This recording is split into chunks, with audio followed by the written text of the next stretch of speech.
guys, welcome back to my channel. My name is Shanice Reid and welcome to Read All About It, where beauty and confidence has nothing to do with age, gender, or size. Before we go any further, make sure you like this video, subscribe to my channel, hit that bell, and let me know how you're feeling down below. So before we get into the title of this video, how are we feeling about this intro? Like, I'm super excited. I just think it makes my videos look better.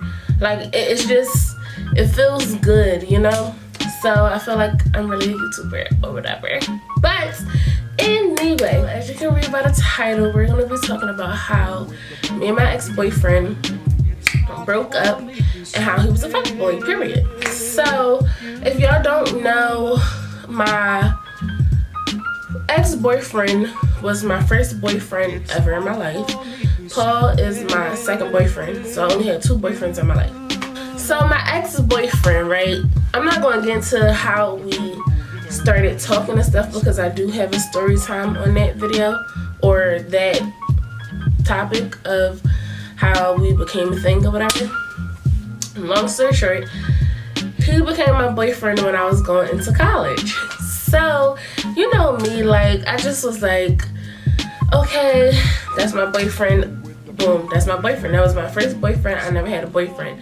So, like, me personally, when I think of, like, being in a relationship with somebody, I feel like you're supposed to be there for them. You're supposed to support them. Like, you're supposed to be their right hand and vice versa. Like, that's supposed to be your best friend ultimately. Like, of course, you're not going to share other things you would share with your girlfriend or your mans or whatever. But, like, that should be somebody you depend on, right? So me and my ex-boyfriend, we literally got in a relationship like one time on the way to college. And in the beginning, it was like, oh, he would call me all the time, text me all the time, check on me all the time, XYZ. And then, like, a month into our relationship, he gets locked the fuck up, okay? You know, I'm a freshman in college, and he's locked the fuck up in jail. So, like, it wasn't hard for me to, like, answer his calls and stuff and to be, like, readily available for him because I wasn't outgoing like that. Like, my freshman year, I was, like, to myself in my room all the time. So I always had access to my phone. But, you know, you use a community bathroom, so sometimes I would leave my phone in the room to get in the tub, or like it was a few times when my roommate was like, come on bitch, you're coming outside, you know? So it was a few times that I didn't have access to my phone, and he would just get mad, like, why you not answering the phone? I called you this, that, and the third. And it's just like, okay, honey, like, I do the best that I can. I answer the phone all the time, but you do have to remember, I'm 18 years old, in college, never had a boyfriend before, yet alone talk to a nigga that went to fucking jail. So it's just like, I'm sorry if this is all fucking new to me. Together like the first half of September. So by like December, I just was like, you know, I don't want to do this. I don't want to be with you no more. This is too much, right? This was the first of our on and off thing. He came home in like April and he went to a halfway house. So we were going to be on the same street, like we lived on the same street or whatever. We was going to be on the same street at the same time because he was in a halfway house and I came home for like spring break or whatever. So, mind you, this is like 2014, by the way. Like, this was going to be our first time seeing each other. Like, and even though we was broken up, he would still call and I would still like answer or whatever because I just wanted to be a support system, even though I didn't want to be with him like in a relationship. So this is the first time we saw each other since we broke up. So it's just like, hey, whatever, da-da-da. Long story short, got back together, right? So I go back to school. So the whole summer we was together. Like, I was spending the night at his mom's house. He was spending the night at my mom's house. Like, we was together 24/7, okay? Because we lived on the same block. When I got to school, I noticed, like, things was, like, a little off between us. Like, it would be, like, weeks that we haven't spoke. Like, 2 weeks will go past not speaking. And I'm just like, what in the, like, how the fuck you not speak to your girlfriend for 2 whole fucking weeks? So I'm like, well, what is going on? I would call his phone, I would text his phone, no response, no call back. And I'm just like, when you was in jail, you was blowing my fucking phone up every fucking day, several times a day. But now you come to fuck home and you don't fucking talk to me. Yet alone, we broke the fuck up. You made us get back together, and then you do this dumb shit when I go back to school, right? So I'm like, okay. So I started reaching out. We haven't talked. It was around like November-ish at this time. He calls my phone. I'm like, hello. Mind you, we haven't spoken like weeks at this fucking point. I'm like, where the fuck you been? He like, oh, babe, I'm in the hospital.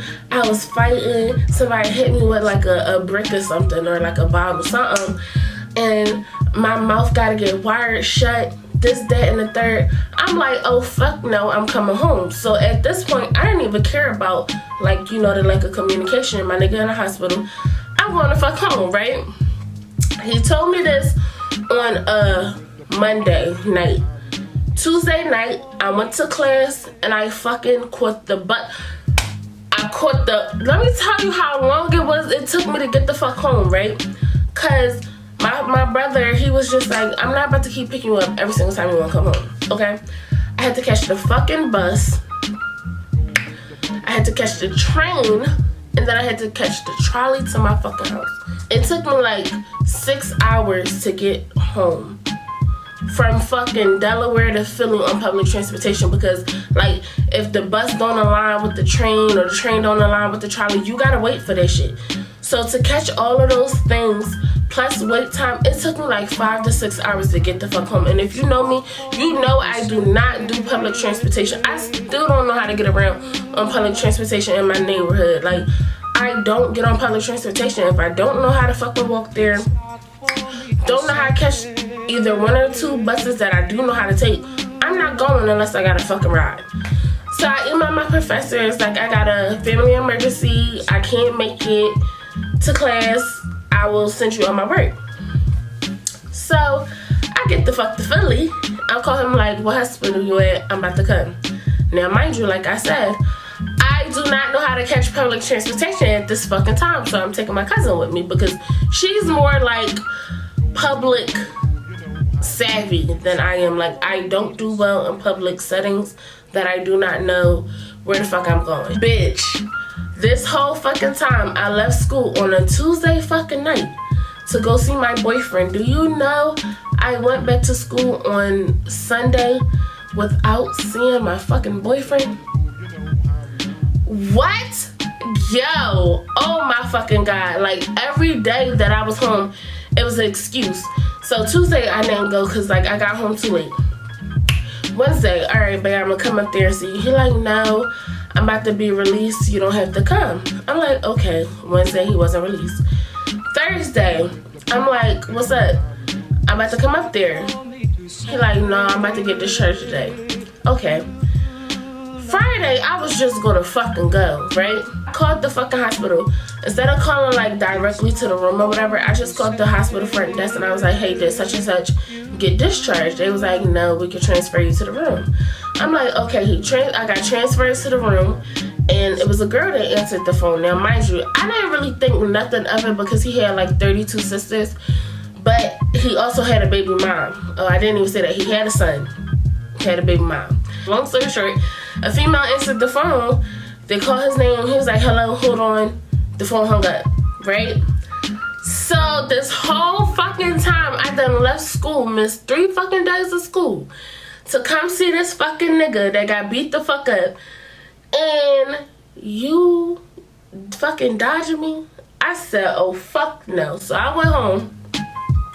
We didn't talk for weeks again. Weeks. Like, and this was like the beginning of November. So now we pushing up on fucking Thanksgiving, right? I ain't talked to him in like 2 to 3 fucking weeks, right? Bro. This motherfucker texts me like a couple days before Thanksgiving, like, oh, babe, I miss you. What we gonna do? My phone was broke. How we spending Thanksgiving, this, that, and the third, all this shit, right? And I'm so fucking dumb at this point. Like, I wasn't even pressing him for real. Like, how I cuss my nigga out right now if you try me? I wasn't like that back then because it's just like, this is my first boyfriend. I was dumb as fuck. I was naive. What the fuck ever, right? I thought I was in love.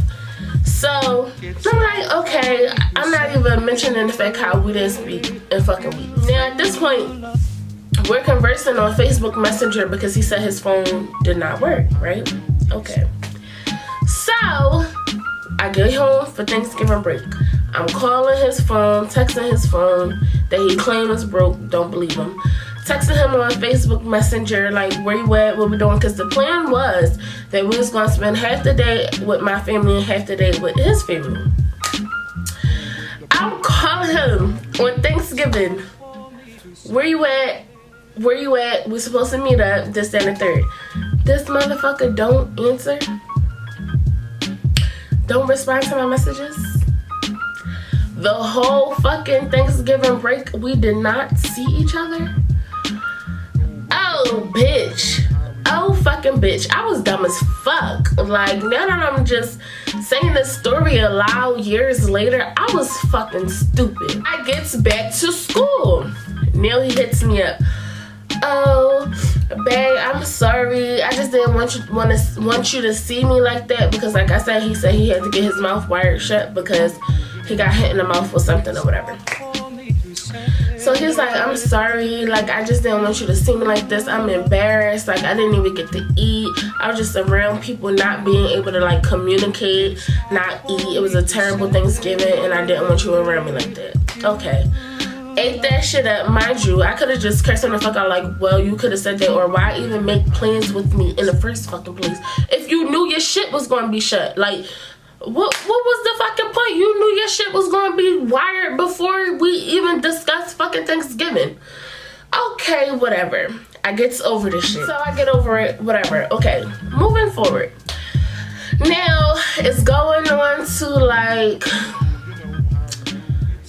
it's going on to like what, Christmas? Yeah, so I came home for winter break at this point, and we was like talking here and there, but once again communication was not like 100%, and we still wasn't seeing each other. So it came around Christmas and New Year's time, and we said that we were going to spend it with each other. So Christmas, didn't see him. New Year's came. He was supposed to come to my house, to my mom's house, and we was going to spend the night together and just bring New Year's in the house, because like I said, I wasn't like an out person like that, and at this point I was only like what, 19, maybe 20, so it wasn't like I was going out to like drink or nothing. And he was like 6 years older than me. Old as fucking dumb as fuck. He was like 6 years older than me, so if I was like 19, he probably was like 25 or something like that. I don't know. I don't think my mathematics is correct at this moment, but he was like 5 to 6 years older than me. He was supposed to come for New Year's, didn't come for New Year's, and I just was like, you know what? Fuck you. I'm over this shit. You shitty ass fucking nigga, and I don't want to be with you no more. So after that, we did not speak. Matter of fact, he came to my house New Year's Day, and he was supposed to come the fuck back. That's what happened. He came to my house on New Year's Day. He was supposed to come back. He never came back. When he didn't come back, I texted his phone like, fuck you. I'm done with you. You a piece of shit. Don't talk to me no more. That's how it went. So I went back to school for spring semester after winter break or whatever, and I was still hitting him up. I don't know why. I was just still hitting him up like, what's happening? This was the last fucking straw for me, okay? I texted his phone from my phone. He didn't answer, didn't respond. I had got a text-free number, but I didn't use it because it used the Delaware area code, because that's where I was. So I was like, nah, he gonna know it's me. One of my close friends, she was from Philly, so she had a Philly area code. I said, bitch, let me see your phone. Mind you, I had just called her from my phone. He didn't answer. I called this fucking man from my friend's phone, and he answers. I was so fucking taken aback. He answered, and my dumb ass just hung the fuck up.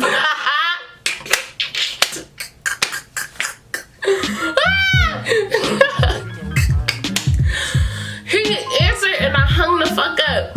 The me now would have cursed him the fuck out, but like him answering the fucking phone was confirmation enough, because if you can answer this random ass number, you know my fucking number, so you just didn't answer my fucking call. Oh baby, I text from my phone. I said, fuck you, I'm done with you. Don't ever speak to me in your fucking life. Couple weeks after that, he fucking calls me from jail. Child, at this point, I was too through. I already done moved the fuck on, started talking to another nigga. Like, I was over his fucking shit. But it goes back to nail you down and out, and you want to be hitting my fucking line. Like, he is a fucking... child, listen. Y'all all gonna have that one nigga that, or female that y'all just like, why the fuck did I do this?